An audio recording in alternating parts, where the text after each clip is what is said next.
Welcome to the LDA Podcast, a series by the Learning Disabilities Association of America. Our podcast is dedicated to exploring topics of interest to educators, individuals with learning disabilities, parents, and professionals to work towards our goal of creating a more equitable world. Welcome to the LDA Podcast. I'm here today with Grace Kim and Michelle Norman of Partners in Promise, and they're here to talk to us today about special education and military families. So thank you guys both for being here. Oh, it's our pleasure. Thanks for having us, Lauren. Of course. So start off, I was just going to ask if you guys could tell us a little bit about Partners in Promise. Why did you guys co-found this project? Wow. Well, Michelle, why don't you give a little bit of background as to how we ended up at the first Congressional Military Caucus? Absolutely. So I guess it really back to knowing a little bit about us. So I am a Navy spouse for over 26 years. We have two children, one 18-year-old daughter, her name's Marissa. I also have a son, but it really is Marissa who was the inspiration behind Partners in Promise. Military families are highly mobile. We move a lot. And early on, based on all my daughter's disabilities, we knew that Marissa was going to have to access special education. And it was a struggle, to be honest. You know, we probably PCSed about 4 or 5 times as a family and with an IEP. And a lot of times we had fantastic luck. We had, wonderful experiences in school districts, even when we're there only 2 to 3 years. But the last move that we made here to Virginia Beach was a little bit more difficult as far as the implementation of my daughter's IEP. And at the time, there really were no resources available to military families that were experiencing issues with special education. There is a DoD program called the Exceptional Family Member Program. We call it EFMP. That was designed to help military families that had specialized medical or educational needs, but it really was focused on the medical piece. They really looked at what are the, medical centers that are available in these particular bases or installation areas. And I think there was just an assumption that everything was going to go fine with special education because most of our families, do go to public schools. But we found that really wasn't the case, particularly for us. And when we were really struggling with our IEP being transferred to a new school district, noticing that parts of it were not being implemented and just a lot of pushback, we decided that we needed to take it to the next step. And so that's basically eventually how I found Grace. And we realized that, we weren't alone in this as we kept talking to other families that were experiencing these problems. And we decided we need to take it to the next level, started advocating locally within the state or the Commonwealth of Virginia, and then also bringing our concerns and challenges to those in Congress. Unfortunately, we met a few fantastic representatives that understood our challenges because they themselves had children with special needs. And they gave us a really great platform, a venue called the Congressional Military Family Caucus back in 2019 to kind of talk a little bit about what this military special education crisis was all about. Grace, joined me and we had 2 other military spouses who also had a lot of struggles accessing special ed. And it really just started from there, talking about what our challenges are, but also talking solutions. How can we make this an easier process for our military families? And a little about my background. I'm a parent of a child with autism. He is now an adult, believe it or not. He's an adult. I also have a daughter who's doing quite well, and we're very thankful for both of them. My husband has served in the United States Navy and the United States Air Force as active duty, and he's currently serving on active duty orders for the United States Air Force Reserve, supporting the Yellow Ribbon program. Now, when Josiah was quite young, we went through the whole process of having him identified as a child with disabilities under the IDEA through Child Find.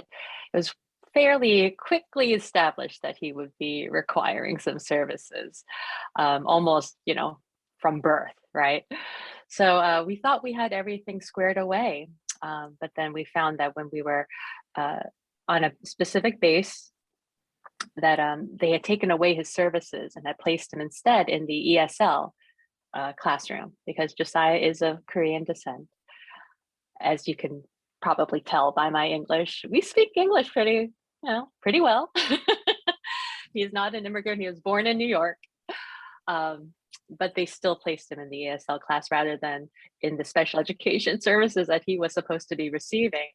And to take it even further, they kind of used my role on the base chapel to guilt me into signing away his special education, his some of his physical therapy, occupational therapy, and speech language services by bringing up how there were children of other, enlisted and other families who needed these services more than Josiah. And because of that, I felt bad. What am I supposed to say? Here's the chaplain's wife saying no. So of course I said, sure. And I signed away my son's rights. And since then, it really has been a struggle to get him to the point where he was able to graduate with a standard diploma, but he has, and we're very thankful. But I discovered that in order to get the change that we were seeking, they weren't listening to me. I was just mom. They weren't listening to dad. So what we had to do was consider, how do we advocate successfully? Well, you need an attorney. So I went to law school and became one. So now I'm a special education attorney practicing in the Commonwealth of Virginia. I have quite a few military clients, to include the Normans. Lovely Marissa, we adore her. She's so sweet, so much fun. But there are also others from different branches. And the struggles that they face are very similar. Marginalization of the needs, minimizing the impact of the child's disabilities, waiting them out, hoping that they can use IDEA timelines to delay the provision of services. I've had quite a few clients have difficulty when they arrived because they weren't able to find housing. There was a housing shortage. And so they were put in temporary housing, but the school district wasn't willing to let them enroll anywhere if they were in temporary housing. So then what do? They couldn't enroll their kids. They were coming to me 2-3 weeks into the school year saying, what are we supposed to do? And so that's one of the reasons why we came together on this. Michelle mentioned the Congressional Family Military Caucus. Did I get that right, Michelle? Yes, you almost got it right. Yay. Almost. Almost. Congressional Military Family Caucus Summit. How about that? Congressional Military Family Caucus Summit. We just discovered, hey, we've got some momentum here. We can really do something with our platform. And that's the start of what we have now, which is a full-fledged nonprofit led by military spouse volunteers. We give of our time, our energies, our talents in order to try to leverage that positive change, not just from a, case by case, one by one, each individual child, but on a larger, level, so that we can advocate for all military special education students, not just these individual ones, to make positive changes so that we can kind of move that ball forward towards progress, towards making sure, if you have a child who's on the autism spectrum, let's say, can you imagine every 2 to 3 years moving to a new school, to a new state, to a new country? What's happening to your services? What about that gap between? What's going to happen to that child without the continuity of educational services, speech, language, etc.? And there are quite a few of those families that we represent. So that's us in a nutshell. Anything to add to that, Michelle? You did such a great job with that, Grace. The mission for Partners in Promise is really, like Grace said, elevating all of the exceptional military families' stories and voices, but then also being able to educate and advise those who can make change, such as, DoD leadership, Department of Defense leadership, public officials, those in Congress, even our fellow military service and veteran organizations. Just kind of, we all know that special education is complex.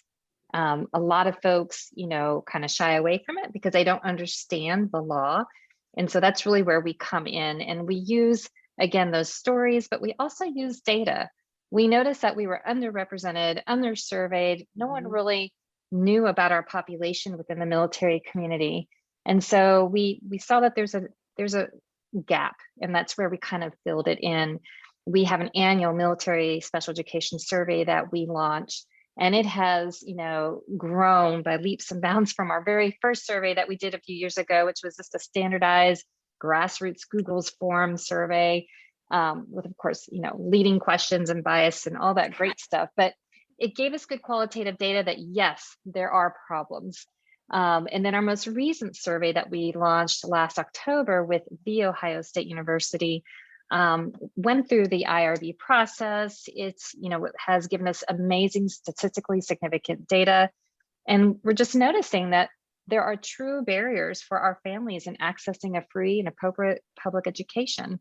There are real barriers or perceived barriers and unknown barriers. And so that really was what our survey focused on. And we'll take that data and it will help us inform the change that we need. That is what we can take to our leadership in Congress and say, hey, here are the gaps are. This is where we need to fill it in.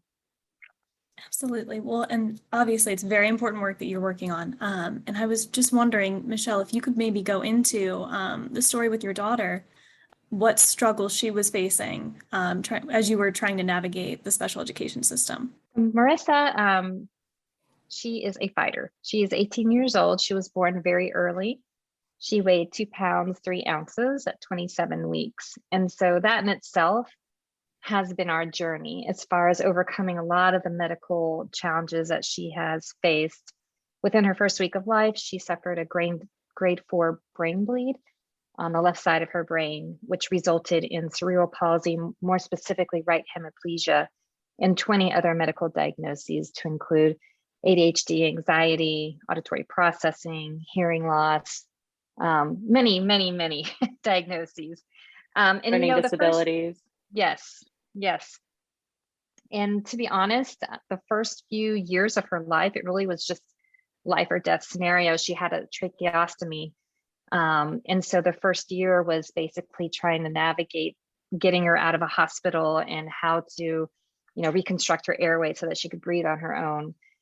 And then after we were able to successfully do that at 1 year old, and it was more of like she had cerebral palsy. Now we need to start all the therapies because we need for her to eventually eat, talk, walk on her own. And so there was very little, effort, I think, initially on the education piece as far as like schooling. We were very excited once we did get her, into the developmental pre-K class here in Virginia Beach. And, I think I was very naive at the very beginning because I was just happy. I was thrilled she was in school. I'm like, wow, she's getting any service. This is amazing. And, I think because you go through so many emotions and not knowing whether your child's going to live, and then to get to the point where they're actually like with their peers, I did not challenge. I did not guess. I was just very naive on this is just the way it's going to be. And it really wasn't until she was a little bit older that I started to see more. And I think it's because maybe she was compensating for some things early on in her, educational career. But when we started to see the gaps, I could tell when she would come home after we first moved to Virginia Beach and she was complaining about one of her teachers. I know you've heard this one, Grace, her teacher was talking too fast. And I'm thinking to myself, okay, well, maybe she's from the South. Perhaps she has an accent, she's like, I'm not understanding anything, Mom. And I'm like, okay, well, I can ask them, maybe to slow down. And so we would have multiple IEP meetings where I would talk. I'm like, Marissa's not understanding what's happening in this inclusive class. And she's telling me that she'll wait 20, 25 minutes in the class while the lecture is going on. And then when everything is over, and all the students can start work on their homework, she raises her hand and the special education assistant would come over and she's like, yeah, I didn't get any of that. What did I lose? What did I miss? And how do I go, start on this homework? And that hurt me so much to hear that because she is not accessing an education if she can't understand a word the teacher was speaking. And again, I was bringing this up in IEP meetings. I was trying to ask these experts, what is going on? I'm an engineer, I'm not a teacher. And, it wasn't until we got an advocate, and then we finally had Grace who said, we need some better evaluations. We need full evaluations of Marissa. And lo and behold, we found out that she has auditory processing disorder, which makes so much more sense now. Like, no wonder it wasn't an accident. It's just that she wasn't processing what this teacher was saying. Mm-hmm. And that kills me that these experts, 16, 17 people around a table, are listening to me talking about this. And no one thought twice to say, well, why don't we just evaluate her for speech language issues? Nothing.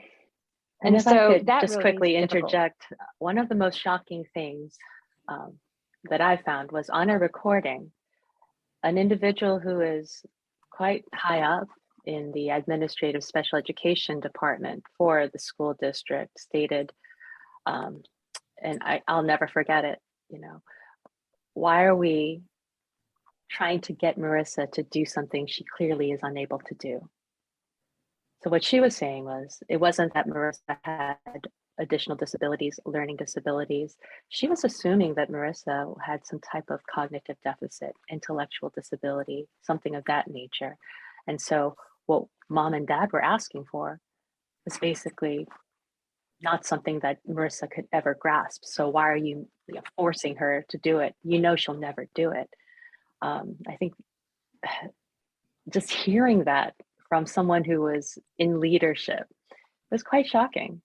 And with the new updated testing, what we found was Marissa has no cognitive impairment. She's not intellectually disabled. Sure, the right hemiplegia did have an impact, but it did not impact her intelligence or capacity to the degree where she could be considered intellectually disabled. And what they were seeing, instead of seeing it as a floor from which she could rise, they were looking at it as a ceiling that she would never be able to go beyond. So if you can imagine, these parents are advocating, and they're very well spoken, and they're very polite, professional, and kind. That's not the case with every parent that I help, but they are very articulate. They're writing all the right letters, they're saying all the right things, and they're still being told, it's just, your kid's disabled. What do you want from us? Just constantly telling them no, no, no, no, no. Yeah, sorry to interrupt, Michelle, but I needed to bring that up. But I think that kind of leads into the next part of this, Grace, is that, in these meetings, there are references and questions to my spouse. Tell us about your job. How long are you going to be here? How long are you going to be here? Well, that sounds like a fantastic position. Then, and probably, so it's just promote soon and leave, right? Yeah, right. It was data mining, I guess, to see what our next steps would be, and maybe how long we would be a pain for them. Some school districts are very forward. They'll just ask you, basically, how long are you going to be our problem? But they don't say it like that. But basically, they'll be like, and how long are you guys going to move in 2-3 years? Okay. Right. All right. It is a gamble. I think they do sometimes there are competing agendas. And so, maybe we were just caught, in that, but it definitely was an eye-opening experience for us, particularly for a military family. We have a tendency to respect authority, accept what authority tells you. So it is very difficult to speak up because this is not something that we're used to doing. It's just the way that system typically works. And so we find that a lot of our families are afraid, to speak up. They do not want their command to hear. They don't want to worry about retaliation, particularly those, that may live on a base where there's a school associated with it. So, and I'm sure you see that a lot, Grace. Yeah, I do. And we also have to consider, I want to touch on your mention of the exceptional family member program earlier. A lot of military personnel are loath to stand out in any negative way. And, you want to move forward, promote in your career. And then if you have anything being EFMP, it does limit the areas where you can serve because you need to be around a certain base, right? Where they have a concentration of specializations. Even I had a family who was prevented from going to Japan because they didn't have the medication that the child needed in the 100 milligram. They only had the 50 milligram. It was such a strange thing. So it's true that it can have an impact on their career. I also wanted to point out, like, oh, gosh, when we're talking about all of the issues we're facing, it really boils down to time, right? And time really is one of the most valuable resources that our children have. You know, I'm thinking about the clients of mine who don't even qualify for EFMP because they're dyslexic. And dyslexia is not something that would qualify them for any sort of medical service, right? It's a learning disability. It's a neurobiological difference. And so what are these families supposed to do in terms of getting any sort of support from the military? It's difficult because there's no medical treatment that they can receive. There's nothing wrong with the child. They just have to be taught in a much more structured way. They definitely can be taught. But again, time is the greatest resource. And anything that delays or eats away or takes or robs these children of that time to learn, we need to stand up and change that. You know, I find that a lot of military that I know personally, a lot of military spouses, they're overwhelmed. They're already going through so much. They don't want to quote unquote rock the boat. But yet if you step in and let them know, hey, we're making a difference, come join us, they're willing. They will fight. I mean, you talk about mama bears. I mean, they will do anything for their kids, right? So Absolutely. yeah, Absolutely. I mean, you should Mama see bears. Michelle when she's on fire. My word. Out of the way. Definitely been there and done that. But you know, you made a great point again, Grace, with the delays. You know, our survey that Jennifer Barnhill, our COO and lead researcher, spearheaded this past October, we found that the average delay is 5.75 months after a PCS, which is a change of duty station. And so 5.75 months going without services. And if you put that in terms of a 2-year set of orders, a 2-year tour, that's over 25% of their time without any services whatsoever. That's a problem because what's happening during 5.75 months, chances are there's some regression going on there as well, right? Absolutely. And how do you ever make that up when you're leaving again 2 years later? The same thing happens, it just compounds and compounds. And so those are the things we're trying to identify is how do we shorten those delays? Because, you know, looking at it, these are IDEA violations that could have major impacts, you know, with accessing a FAPE. So, and, you know, I know that Grace can expound a little bit more on that, but, you know, what can we do to make this easier on our families? I mean, there's no question that time and delays have a substantive impact on a child's education. The standard that we have to keep an eye on is whether or not the Individuals with Disabilities Education Act is being followed both procedurally and substantively. Now, if it's just a matter of a procedural violation, you're not going to, quote unquote, win, right? But if you have a procedural violation, such as a delay, a time delay, that has a substantive impact, well, then the child has been denied a free and appropriate public education or a FAPE. And I mean, the learning disability community, they know this well. I mean, you have a certain period of time, you know, based on all the studies that have been done on neuroplasticity and just the window of time that these kiddos have to be able to learn life skills like reading, you know, calculating, doing math, writing. You're putting a huge impediment. You're putting a huge barrier, impediment in front of these military families when you don't allow them to advance enroll their child, or you refuse to even let them enroll when they're physically there, but not in permanent, not military housing, but permanent housing.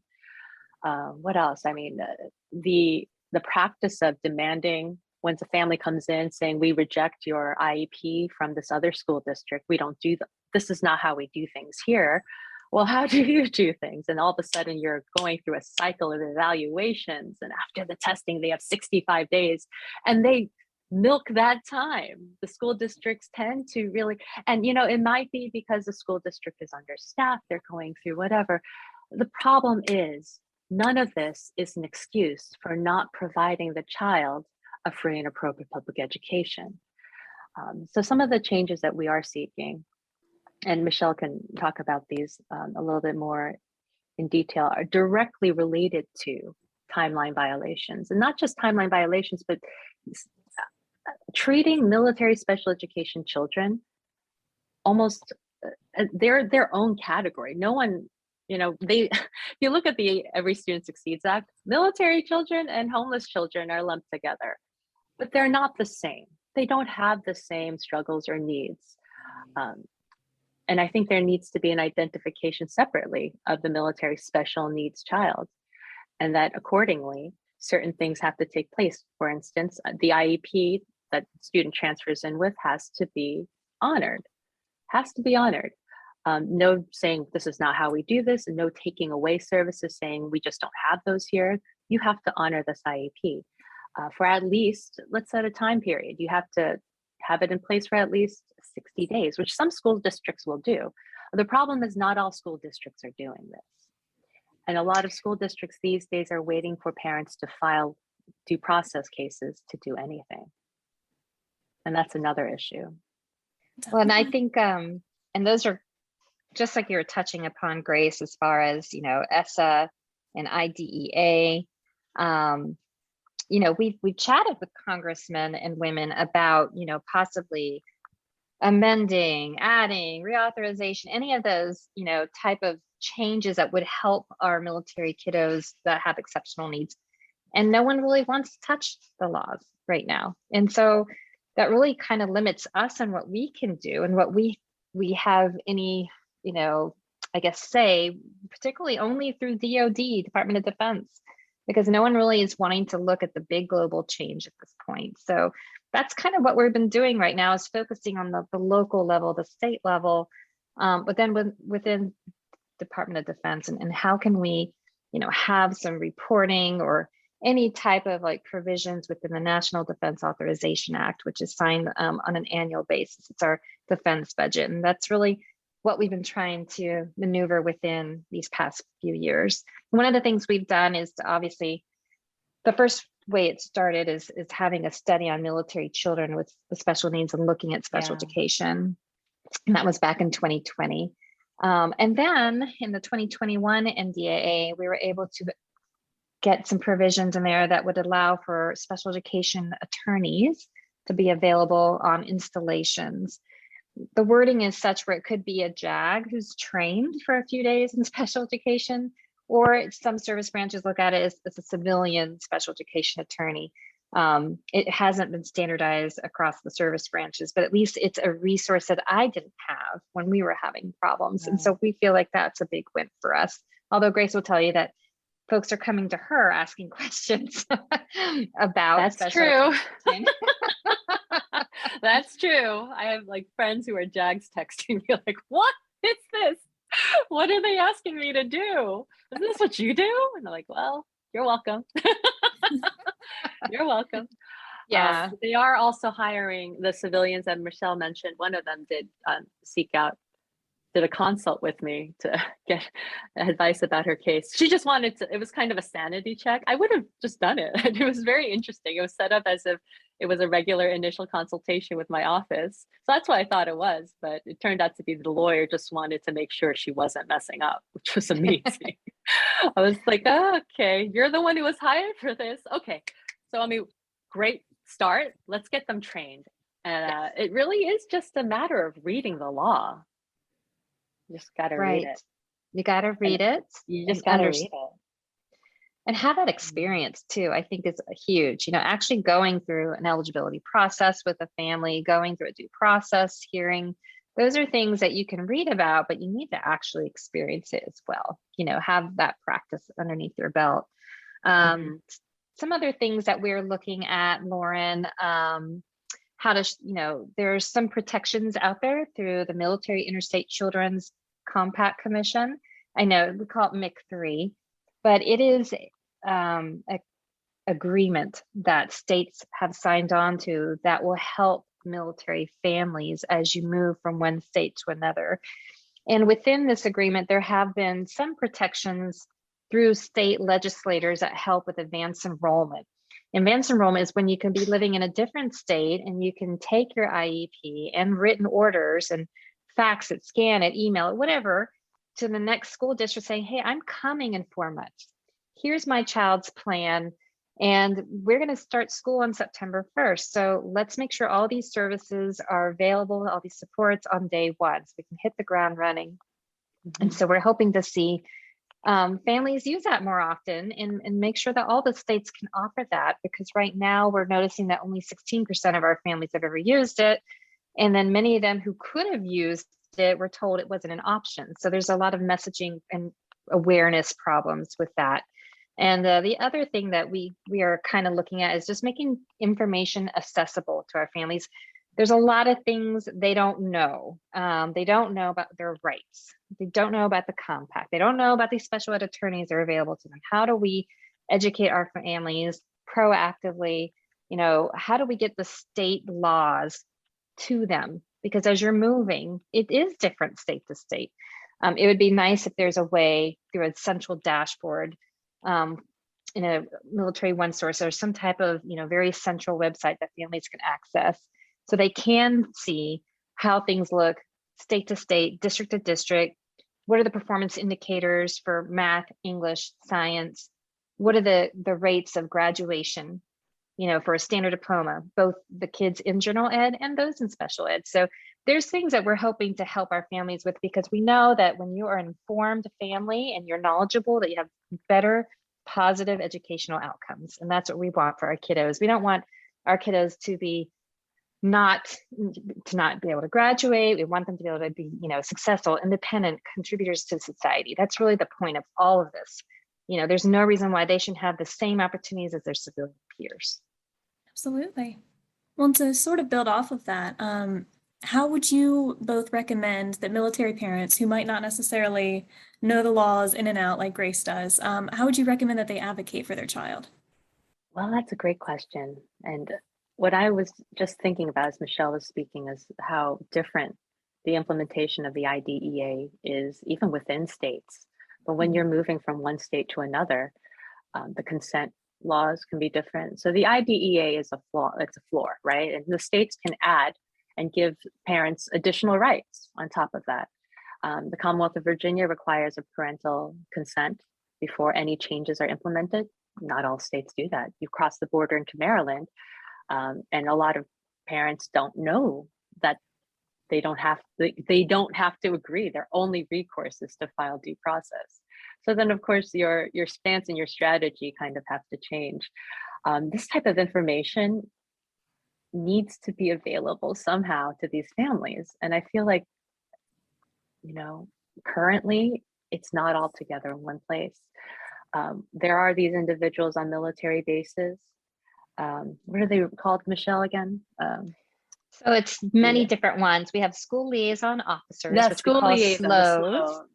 So Yeah. we have school liaison officers, and I feel like, don't you think it would make a lot of sense for the school liaison officer to know the ins and outs of that state's special education law as it compares to others? Again, they have to know what the federal law says and then know what on top of that might be different in their state. For instance, in the Commonwealth of Virginia, it's a state where you can show up to a meeting and say, I'm recording, and you press record. Other states require 24 to 48-hour notice before you can record. And if you don't tell them, they will reschedule the meeting. And that's well within their rights to do.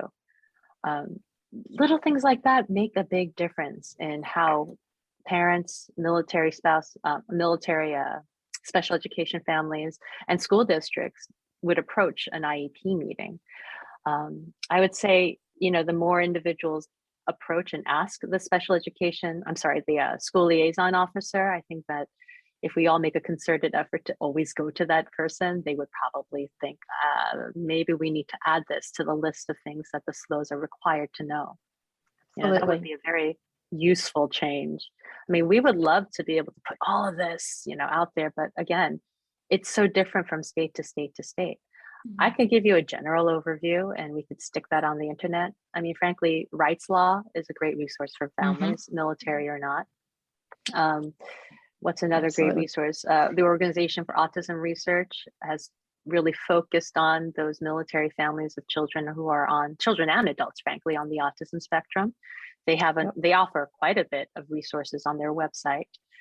And I'm sure the Learning Disabilities Association of America, just by having us speaking with you now, I mean, you guys are shining a light on the situation. It's really difficult as a military mom, you know, dad, a military parent. There's so many little things we got to take care of and so many balls we have to juggle, right? We would love it if the individuals that we're directed to, school liaison officers, would be familiar. And some are. I'm not saying that none of them are. It's just not the same across bases and not the same across military branches. It's not standardized. And that is one of our recommendations, is to not just educate our families, which of course, you know, we would point them to our website as well. We have great resources available there, podcasts, webinars. We also have some fantastic, you know, IEP binder videos and other resources, but we really need to have training of those school liaison officers. They're often the first person that our families go to when they move. But we also point them to the EFMP offices that are on those bases. It depends on which service branch. Sometimes they're called navigators, system navigators. Sometimes they're called case liaisons. Sometimes they're just called EFMP coordinators. You know, point families to those offices if they're in the EFMP program, because they are the ones who are probably know a little bit more than the SLOs about special ed. In fact, some of them, like the Navy, they will actually attend an IEP meeting with that family, which, you know, that goes a long way when you have someone there as an ally who can just maybe not even say a word, but just be able to be there as support for that family. And so we definitely need to educate and keep DoD officials. The more that our leadership understands this military life, this highly mobile life for those who have special needs and have IEPs, I think that they will in turn encourage more legislation, encourage change, encourage the trainings that are necessary for not just those folks we mentioned, but even the special education attorneys. You know, really implementing that with fidelity is so important.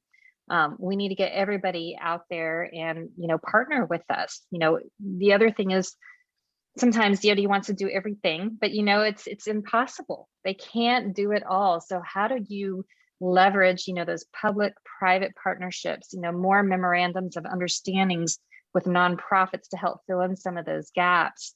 You know, maybe them sharing our survey, which they're reluctant to do with any nonprofit, but that would be helpful so that we can reach more people and come to better solutions to help our families. So there's a multiple ways to help our families. And that's the great thing about the survey, is it really just, you know, inform the solutions that we give. Right, because what we found is that there really wasn't any data that had been collected on these issues. They would talk about the kind of the more medical side, but not the special education side, without a focus on the special education side. And without data, we can't really move anything forward. People won't listen to you if you don't have any data. Otherwise, you're just complaining instead of stating facts. Well, and I think you can both answer this one as well. Is there a point where you would recommend that a parent or an individual would seek legal assistance? I'm going to let Grace do this one because I think she knows the best. Sure. It depends on what state you're in and what legal help is. So in some states, legal help can simply be special education advocacy, where, you know, for instance, I attend a lot of the eligibility, IEP, other disciplinary, even manifestation determination review, FBA, BIP meetings. I attend those with my clients. In other states, it's just litigation.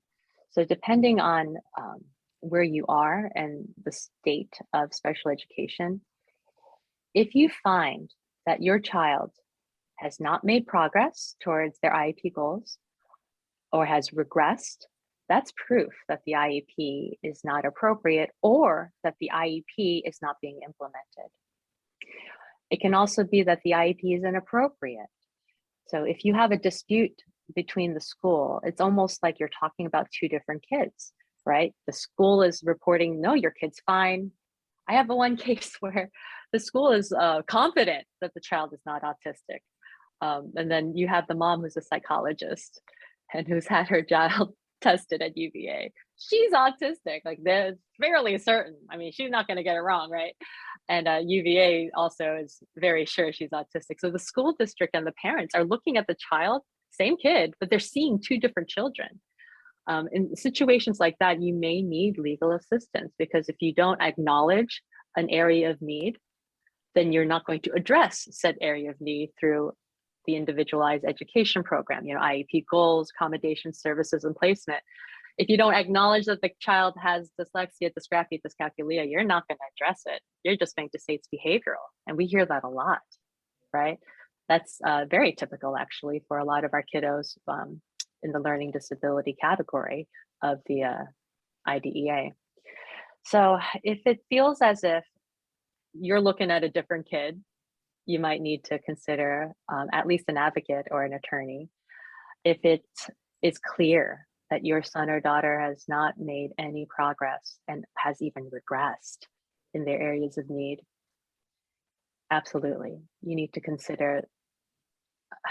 The problem is time. Like I said, time is the most precious thing that we have, and it's very important that we don't waste time for our kids. I've dealt with families who have been fighting with the school district for years, and we're able to help them within a few months. It really still takes months, get some real change. Of course, who's to say that that whole years-long journey wouldn't have happened? But it is clear that once the parents got an attorney, the school sat up and paid a lot more attention to that child in that case. It's unfortunate, but a lot of times school districts, and I'm not saying that school districts, are out there to get our kids, no, but just the way that the system is set up, unless they have to deal with a situation, oftentimes they're already dealing with so many other more pressing issues that they do wait until it becomes, okay, it's clear we have either violated the law or that the parent is about to sue us. So let's see if we can reach a resolution. Unfortunately, in that case, it's clearly about resources and not about what's actually right. Agreed. I absolutely agree with everything you mentioned, Grace. And I will add that one of the main things we tell our families to do is document, document, document.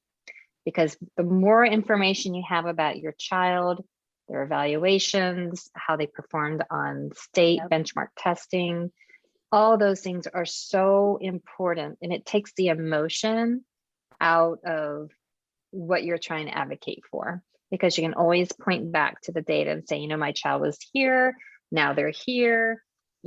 How are the progress reports looking? What is the measurable goals that they're working on? Are they making any progress?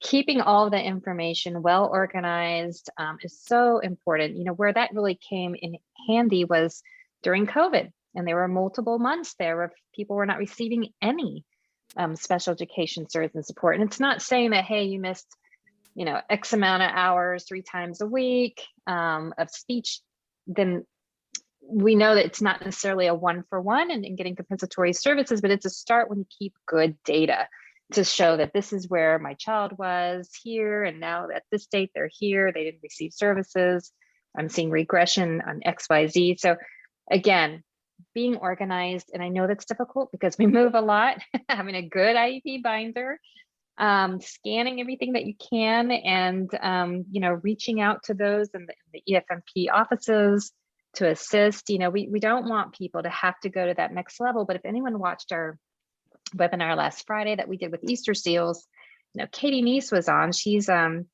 Deputy Assistant of the Department of Special Education. She said, hey, we're not going to know if there's any problems until people file complaints. That's what they track. Yeah. They want to see those state complaints. And so, I'm not saying everyone needs to go out and file a state complaint because that in itself is difficult and costs money. Even though there are ways to do it for free, we just need to make sure that these are valid complaints as well, and they have the data to support it. And I mean, think about the military family. They've been fighting with the school for a whole year. They're going to leave soon. Are they going to file a complaint? Right. Probably not. And that's why collecting the data and the survey that we do is so valuable and necessary. Well, then I just have one more question for you guys, and that's based on your personal experiences. What advice would you have for military parents who have a student who's entitled to special education services? I'll start. You have to be what we talked about earlier, is be that mama bear, because no one else is going to be advocating for your child like you as a parent, and to speak up and not be afraid, because I think now we're at the point where you do have that tribe of other moms, other special education parents that are in the military community that are understanding your predicament, and we now have the data that supports it, both qualitative and quantitative. So speak up, stay organized, document everything, and then utilize those resources that we continually to improve on. Tell the local installation EFMP offices and the local SLO, if they don't know that there's problems, they're going to think everything is just wonderful in their community and nothing will ever change. And so we need partners, we need allies to work with us on these solutions and make it easier for our families to move. There's so many things. They're just like going through my head right now. Like, what can I tell them? There's so many things. Well, first of all, here's this. You don't have to sign anything when you're there. You can wait. You can ask for a day or two or even a week to process the documents, the IEP, BIP, FBA, whatever it might be, eligibility value. You can wait. Let them know, hey, this is a lot.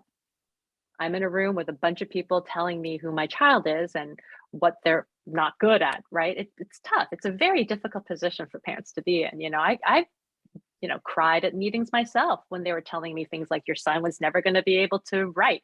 Your son is never going to be able to jump. He still can't really jump, but he can write. Not great, but he's able to do it. He has dysgraphia. It's overwhelming. Don't make a decision. It's almost like peer pressure.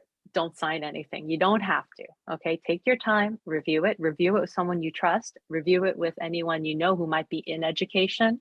If you have a friend or family member who's a special education teacher or a general education teacher, whoever they might be.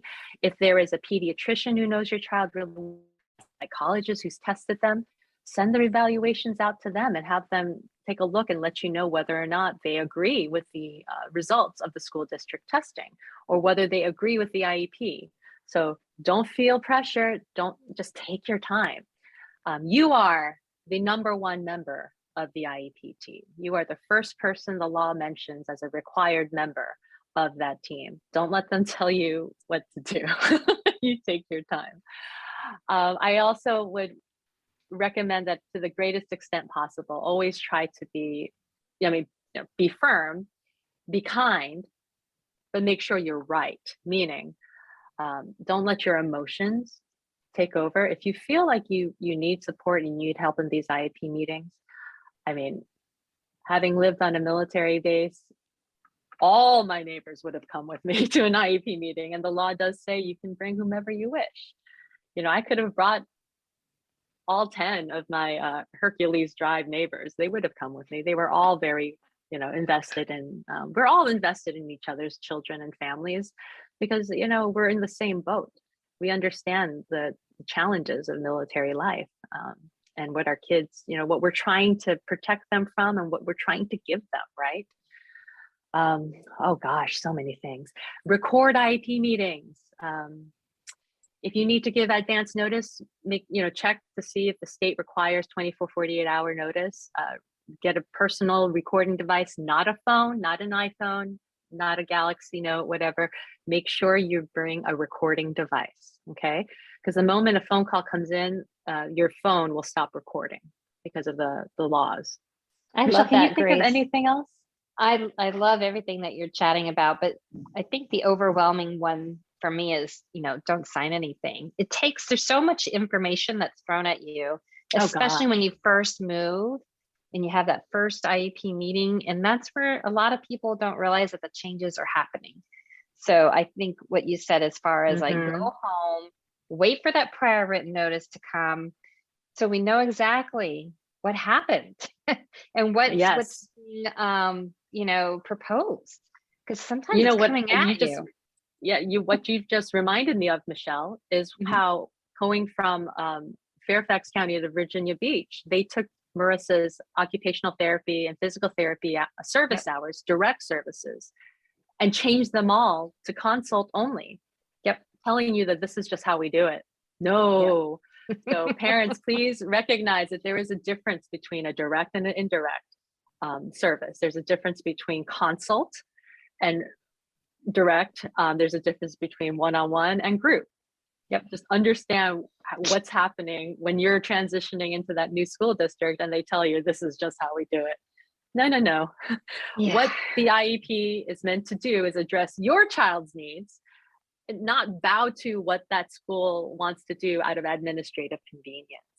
The other thing, we're not here to make friends with all of our kids' teachers and principals. I've heard so many parents say, well, I don't want to rock the boat. I don't want to be that parent. We have to be that parent.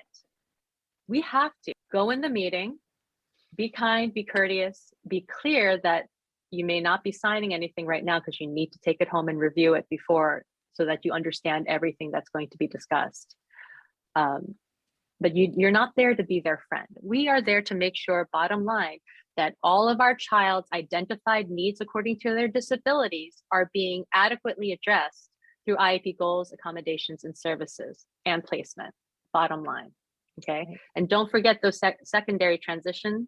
That's important, because that is how our kids get from where they are with all the deficits that they're struggling with to where we know they can be. Standard diploma, on their way to a career or 4-year college, whatever it is that our kids want to do.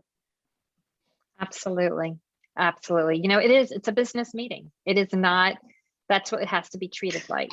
And I love everything you just said. So super smart. It's so difficult for me as a Korean American, because part of the Korean culture is always to we are so thankful and grateful for our teachers in Korea. We love them and we buy them gifts. We lavish them.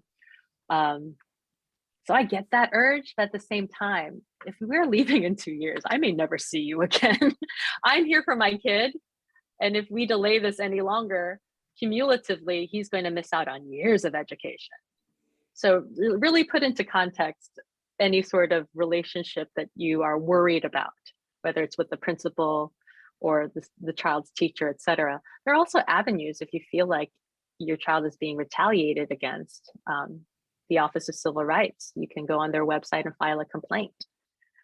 So don't feel like you have to bow to whatever it is that the IEP team is demanding that you sign, or what your child needs.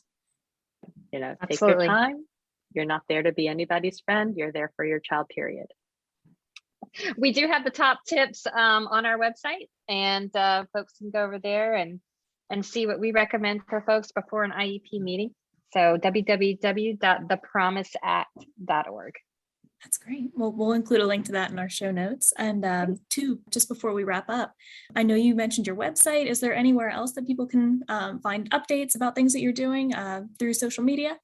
Absolutely. So we have Facebook page, Partners in Promise, LinkedIn as well. That seems to be a great place for us to get some traction. But we also have a podcast. Our COO, Jennifer Barnhill, does a podcast called Disruptive Storytelling by Military Changemakers. And last season was based on stigma, because when we did our first, or actually our second survey, we noticed a lot of folks were concerned about identifying as a family that had an exceptional need. And so we did a whole series on stigma.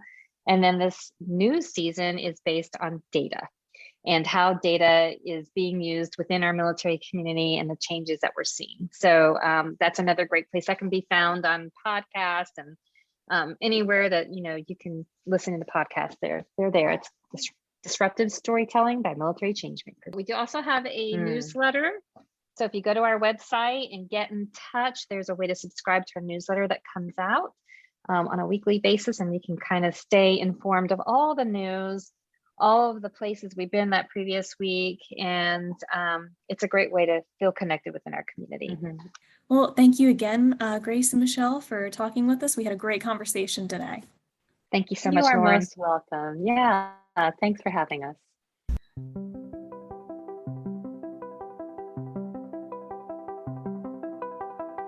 Thank you for listening to the LDA podcast. To learn more about LDA and to get valuable resources and support, visit ldaamerica.org.